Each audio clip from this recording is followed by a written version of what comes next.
ఇక ఈరోజు అయితే ఈ గోశాలలో మౌని అమావాస్యను పురస్కరించుకొని అన్నదానం అయితే చేయడం జరుగుతుంది.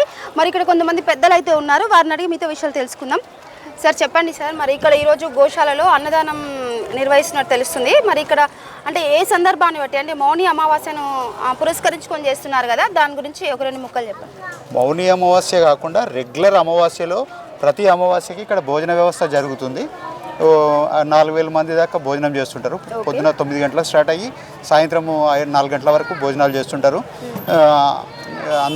గోవుల గురించి సేవ చేయడానికి వచ్చిన వాళ్ళంతా గోవుల కోసం గడ్డి వేసి తర్వాత భోజన వ్యవస్థ ప్రతి అమావాస్యకు ఉంటుంది. ఇక్కడ ప్రతి అమావాస్యకు ఉంటుంది.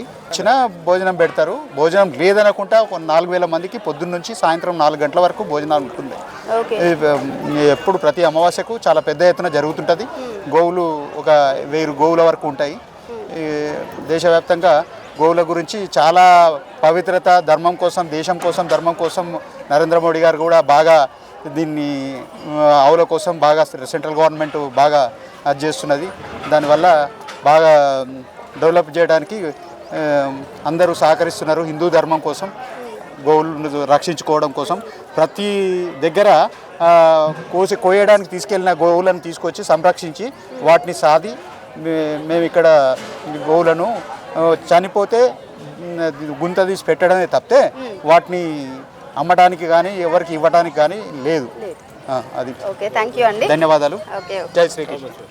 మరి కొంతమంది భక్తులు అయితే ఉండడం జరిగింది. మరి ఇక్కడ వీళ్ళని కూడా అడిగి తెలుసుకుందాము. అసలు ఈ గోశాలలో ఎన్ని సంవత్సరాల నుంచి ఇలా జరుగుతుంది? ప్రతి అమావాస్య కూడా నిర్వహిస్తాం అంటున్నారు కదా, ఎలా నిర్వహిస్తారు? అందరు కలిసికట్టుగా ఎలా చేస్తున్నారు అనే విషయంపై వీరిని అడిగి తెలుసుకుందాం.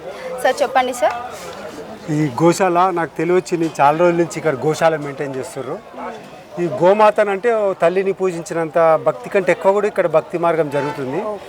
ప్రతి అమావాస్యకు అన్నదాన కార్యక్రమం ఉంటుంది. ఈ గోశాల వాళ్ళు కొంచెం పెడతారు, కొంచెం భక్తులు కూడా డొనేట్ చేస్తారు. ఆ డొనేట్ ద్వారా ఈ గోశాలను కంటిన్యూ చేస్తారు.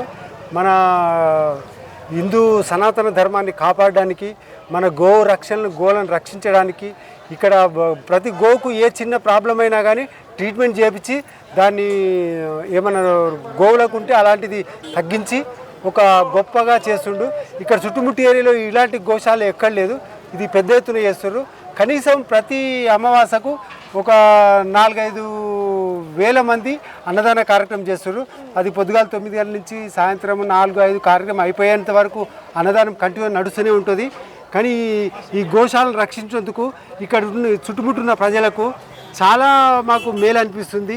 ఈ గోశాలను చూసి మేము కూడా ఇంకా ఎక్కడైనా స్థలం ఉంటే ఇంకా కొన్ని గోశాలను మెయింటైన్ చేసుకుంటూ దీని యొక్క అభివృద్ధి చేసుకుంటూ ఈ సనాతన ధర్మాన్ని కాపాడుకుంటూ ఈ యొక్క గోరక్షణ అనేది ఖచ్చితంగా యావత్ దేశవ్యాప్తంగా చేయాలి. కనుక ఈ దేశవ్యాప్తం చేస్తే రాను రాను ప్రపంచవ్యాప్తంగా కూడా ఈ గోశాలను మెయింటైన్ చేసుకుంటూ అది ఒక తల్లి కంటే ఎక్కువ మిన్నగా భావించి మేము చాలా అయితే సేవ చేస్తున్నాం. ఇది ప్రపంచవ్యాప్తం చేసినా కానీ తప్పేం లేదు. గోశాలను గోమాత యొక్క ఉన్న విలువ పూర్తిగా చెప్పాలంటే టైం లేదు. ఆ విలువ ప్రకారం చేస్తుంటే ప్రతి దాంట్లో సనాతన ధర్మం ప్రకారంగా గోమాత పూజ చేస్తుంటే ప్రతి దాంట్లో విజయం జరుగుతుంది. తన కోరికలు నెరవేరుతాయి.